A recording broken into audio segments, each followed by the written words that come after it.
안녕하세요. 여러분들, 오늘 제가 잠옷 차림을 하고 있는데요. 서울에 올라왔습니다, 드디어. 와. 근데 아무데도 나가지 못하고 있어요. 지금 계속 집 안에만 머물러 있는데요. 다행히 이번에 올라오면서 집에 있던 캡슐 커피 머신을 가지고 와가지고 그래도 꽤나 쾌적한 생활을 하고 있습니다. 여러분의 하루는 어떠셨나요?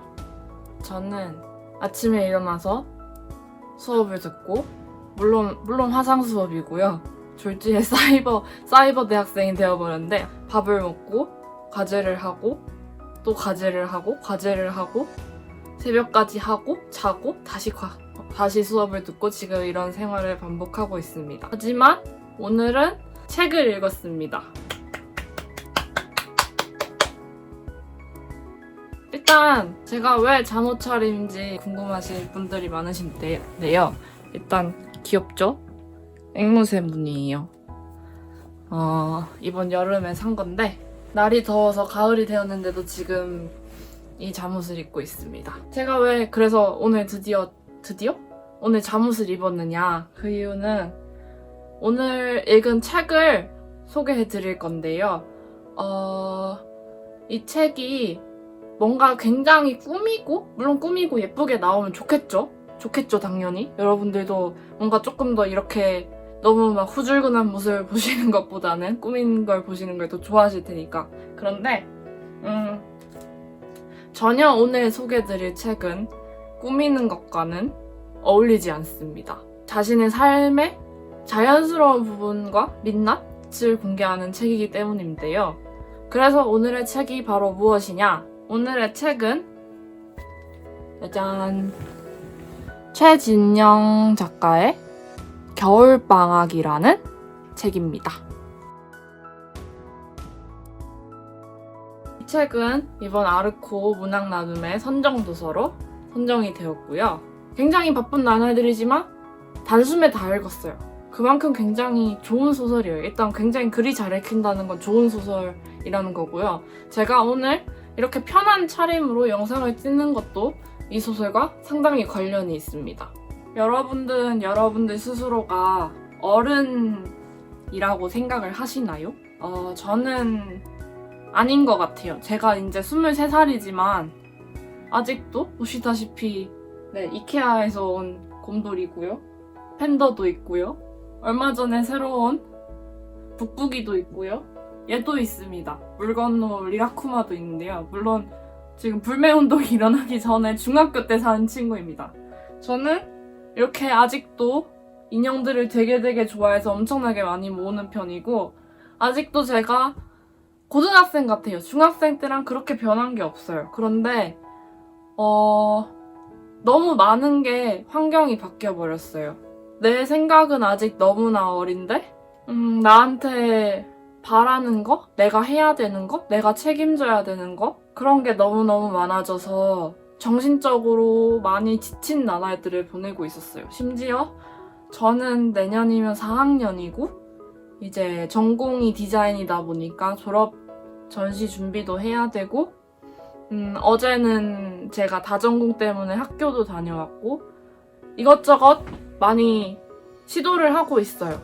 약간 내가 사회에서 내가 충족해야 되는 것들, 그리고 뭐라고 해야 될까요? 저는 저 혼자만의 제가 아니잖아요. 저는 딸이고 누군가한테, 제 동생한테는 언니고 누군가의 여자친구고 누군가의 손녀고, 그런 사회적인 역할이 다 있는데 저는 이것저것 그런 기대치 때문에 나는 아직 살짝 사투리를 섞어 쓰자면 나는 아직 애새끼인데, 나는 아직 얼란데, 도대체 뭐가 이렇게 많이 바뀌고 되게 혼란스럽지? 과연 나를 어른이라고 할 수 있을까?에 대한 그런 고민이 지금 굉장히 많습니다.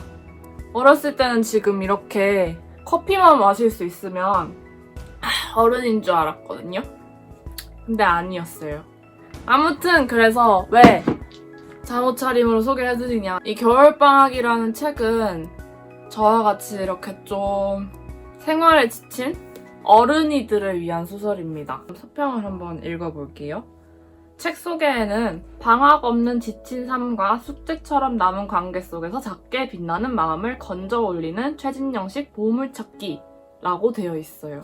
여러분들은 이 영상을 보시는 분들 중에서 학생도 있으실 거고 직장인 분들도 계실 거고 저처럼 대학생이신 분들도 계실 거고 굉장히 다양한 분이 계실 거라고 생각을 합니다. 여러분들은 방학다운 방학을 지금까지 보내보신 적이 계신가요? 저는 개인적으로 없는 것 같아요.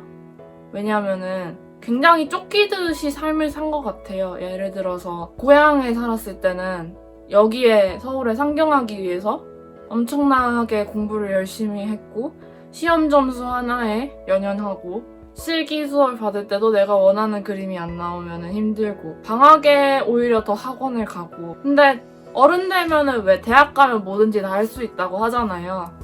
그런데 또 대학생이 되면은 더 방학이 아니죠. 아시다시피 스펙 쌓기라고 하는 그런 활동들 저희 같은 경우는 포플도 만들어야 되고 공모전도 내봐야 되고 어느 정도 나의 커리어를 쌓고 인턴도 하고 이렇게 해야 되는데 그러다 보니까 제 인생에서 방학이 있었나? 라는 그런 생각이 들더라고요. 정말 많은 아르코 선정 도서들이 있지만 이 겨울방학이라는 책은 굉장히 마음에 와닿는데요. 이 삶에 대한 무게에 대해서 그리고 있는 이야기들이에요. 어른들을 위한. 일단 이 소설은 자 한번 살펴볼게요. 10개의 단편 소설로 이루어져 있어요. 공통적인 이야기는 다들 어른들의 이야기예요. 어른들의 이야기인데 이 어른들은 자신이 어른이라고 생각을 하지 못해요. 정확히 말하자면 어른이라고 인식은 하고 있지만 과연 내가 어렸을 때랑 바뀐 게 무엇인가 마치 저와 같죠? 여전히 저를 애새끼라고 생각하는 것처럼 그렇게 혼란스러워 하는데 첫 번째 단편 소설부터 퇴사로 시작을 합니다. 다리를 저는 상처가 있는 친구의 이야기, 남들이 기준을 마련해 놓은 길을 걸어가지 않는 고모의 이야기, 또는 가족이란 무엇일까? 고아였던 사람에게 처음 만나는 가족의 이야기를 하면서 얼마나 사람이 서툰가에 대해서 얘기를 하고 있어요. 특히 마음에 남은 문장이 있는데 제가 한번 읽어드리고 싶습니다. 문상훈 사람들마다 호상이라고 했다. 아주 곱고 깨끗하게 돌아가셨다고. 자식들 복이 크다고. 아무리 가을이라도 날이 이토록 화창할 수 있겠느냐. 산 사람들 고생 말라고 덥지도 춥지도 않은 날, 비도 바람도 없는 날 골라서 돌아가셨다는 말이 돌림노래처럼 장례식장을 돌아다녔다. 나는 그런 말들을 견딜 수 없었다. 이모들과 외삼촌들은 많이 울지 않았다. 죽음을 준비할 시간이 길었고 그동안 각자의 죄책감과 원망과 서름을 적당히 내려놓은 것 같았다. 그들의 눈물도 웃음도 시냇물처럼 깨끗하고 투명했다. 나는 많이 울었다. 손님 접대를 하느라 엉엉 울지는 못하고 소리도 없이 눈물을 흘리고 코를 풀었다. 너무 울어서 머리가 아프고 힘이 빠지면 장례식장 입구로 나가 바람을 쐬면서 전광판을 멀쩡하게 바라봤다. 거기 푸르게 빛나는 나유자가 있었다. 살아계실 때는 거의 떠올려 본 적 없는 외할머니의 이름. 속으로 계속 나유자, 나유자, 나유자를 외웠다. 나도 준비를 했는데 준비를 잘해보려고 관까지 만들었는데 많이 상상했고 연습했는데 그런데도 현실을 받아들일 수가 없었다. 임종을 지켰고 모두가 울 때 같이 울었고 영정사진 앞에서 절까지 했는데도 현실 같지 않았다. 이제부터 진짜 연습이 시작된 것 같았다. 네, 제가 꽤나 마음에 담아둔 구절들을 읽어드렸습니다. 사람이 떠난다는 게 뭘까요? 아마 이런 얘기들을 하려고 제가 오늘같이 저의 가장 편안한 모습을 보여드리는 게 아닌가 싶어요. 흔히들 얘기를 하시잖아요. 나이가 많이 먹고 돌아가신다면은 그게 참 호상이다. 그런데 저는 호상이라는 게 있나 싶어요. 물론 안 아프고 잘 죽는 것도 요즘은 굉장히 복받은 거고 잘 죽는 거를 준비하는 시대가 왔다고는 하지만 과연 나이가 많이 들었다고 해서 죽는 게 두렵지 않을까요? 나이가 많이 들었다고 해서 두려움이 사라질까요? 나이가 많이 들었다고 해서 요령은 쌓이지만 내가 생각하기에 내가 지혜롭다고 과연 판단을 할 수 있을까요? 저는 잘 모르겠어요. 제가 아직은 나이가 많이 안 들어서 그럴 수도 있는데 10대 때 저와 지금의 저를 비교했을 때 제가 그렇게 많은 차이가 생겼다고는 단언할 수는 없을 것 같아요.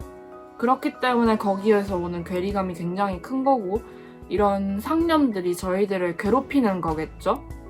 그래서 이 겨울방학이라는 책은 이런 이야기들을 해요. 과연 이 틀에 맞춰서 사는 게 어른이 되는 걸까? 라는 의문을 우리한테 던져요. 여자를 예로 들어볼게요. 엄마가 되고 직장을 다니고 아이를 키우고 남편과 사랑하며 살고 그렇게 할머니가 되고 그렇게 나이가 들어서 언젠가는 죽고 이런 일률적인 이야기가 그것을 따라가지 않으면 어른이 되지 않는 것일까? 이 겨울방학이라는 제목을 달고 있는 이 단편 소설인 겨울방학에 나오는 고모처럼 일반적인 어른의 모습이 아니라 자택에서 프리랜서로 근무를 하는 그런 사람의 모습이 그 틀을 따르지 않는다고 해서 그거를 우리가 비난할 수 있을까? 그걸 우리가 이상하게 여기는 게 옳을까? 그렇다면 그런 사람들은 어른이 아닌 걸까? 라는 끊임없는 물음을 던져줍니다. 그리고 저는 이러한 물음들이 굉장히 사회를 건강하게 만드는 것 같아요. 제가 굉장히 유교적인 고장에서 왔기 때문에 저도 어느 정도 여기 와서 느낀 게 있어요. 채널 제목이 상도소녀의 서울 상경인 것처럼 저도 제 스스로가 굉장히 틀에 박혀있다고 많은 생각을 할 때가 있는데요. 아직도 저는 느껴요. 내가 레이스를 달리고 있는데 그 레이스가 언젠가 끝이 나지 않는다는 걸 알면서도 이 상태로 가면은 절대로 끝나지 않을 거라는 걸 알면서도 계속 달리고 있구나, 내가. 그거 아시죠? 그거 레이스를 남들도 다 달리고 있으니까 나도 달리지 않으면 굉장히 불안한 거. 그럴 필요가 없는데 말이죠, 사실은. 이 책에 나오는 이야기가 그거예요. 모두 다 다르니까 모두 다 다른 길을 걷는 것도 당연한 거고 모두가 다르니까 모두가 서로를 이해하지 못하는 것도 당연한 건데 그게 나쁜 거야? 나쁜 건 아니잖아. 이걸 깨닫는 게 어른인 것 같아요. 다른 거를 알고 다 다르게 살아가는구나. 그 틀을 쫓아가는 게 정답만이 아니구나를 직시하는 게 저는 진짜 어른이라고 생각해요. 이런 얘기를 굉장히 이렇게 프리한 모습으로 할 수 있다는 거? 성숙한 거라고 생각을 해요. 물론 제가 성숙하다는 건 아니고요. 그냥 이런 편한 얘기들의 편한 복장으로 마치 제가 제일 좋아하는 제가 제일 좋아하는 모습으로 말씀을 드리고 싶었어요. 지금까지 책 이야기였습니다. 힐링이 필요하신 분들, 그리고 좀 삶에 많이 지치신 분들, 저와 같이 졸업을 앞두고 있다거나 아니면 저처럼 저는 다전공이라는 새로운 도전을 시작하는데 저처럼 새로운 도전을 시작하시는 분들이나 여러 가지를 꿈꾸고 계시는데 엄두가 안 나시는 분들은 이 여러 사람들의 행적이 담긴 최진경 작가의 겨울방학이라는 책을 보고 진짜 어른은 어떤 걸까? 어른이라는 기준은 있는 걸까?에 대해서 한번 곱씹어보는 기회가 되실 것 같아요. 시간이 되신다면 한번 꼭 이 겨울방학이라는 책을 읽어보셨으면 좋겠습니다. 네, 지금까지 집에서 방콕하는 우희희였고요. 영상 잘 보셨다면 구독과 좋아요도 부탁드립니다. 감사합니다. 와, 밖에 나가고 싶다.